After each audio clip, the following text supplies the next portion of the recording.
Chit fund সংক্রান্ত প্রদেশ BJP সভাপতির বক্তব্যের সিপিএম এর সম্পাদক মণ্ডলীর বিবৃতিতে নিন্দা প্রকাশ। এর জবাবে রাজীব ভট্টাচার্যের বক্তব্যকে সমর্থন জানিয়ে তৎকালীন বামফ্রন্ট সরকারকে তুলাধুনা করলেন প্রদেশ বিজেপি মুখ্য প্রবক্তা সুব্রত চক্রবর্তী।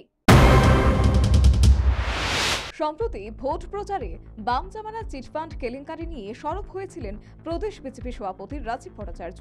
চিটফান্ড কেলেঙ্কারির বিষয়ে তৎকালীন বামফ্রন্ট সরকারের আগাম জানা থাকলেও তখন প্রশাসন জনস্বার্থে চিটফান্ডগুলোর বিরুদ্ধে কোনো ব্যবস্থা গ্রহণ করেনি বলে নিজ ভাষণে নিন্দা জানিয়েছেন প্রদেশ বিজেপি সভাপতি রাজীব ভট্টাচার্য।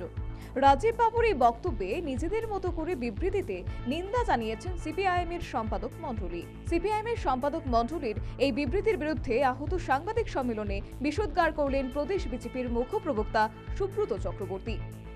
এই সময় 20 দিনের মধ্যে পৌরসভা রোজভ্যালিকে বাণিজ্যিক লাইসেন্স দিয়েছিল, 20 দিনের মধ্যে। সেটা আমি তথ্য নিয়ে বলছি।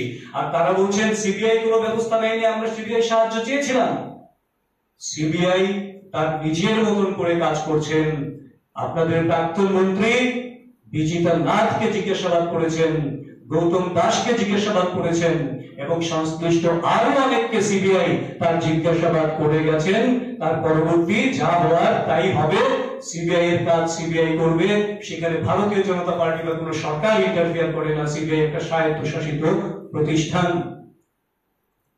আপনাদের মাধ্যমে বলতে চাই, রাজ্যের মাননীয় মুখ্যমন্ত্রী প্রাক্তন মুখ্যমন্ত্রী মানিক সরকার মহোদয়, ইদানিংকালে সঙ্গে জিতেন চৌধুরী মহোদয় ইদানিংকালে বিভিন্ন জায়গায় ঘুরে ঘুরে কি বলছেন, 3টে কথাকে কোট করেছেন এরা। আসলে এরা স্ক্রিপ্টের বাইরে কোনো কথা বলতে পারে।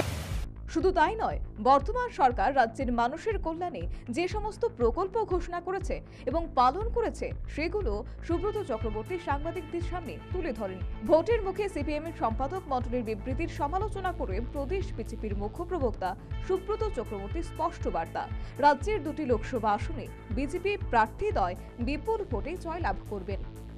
Bureau report, news vanguard.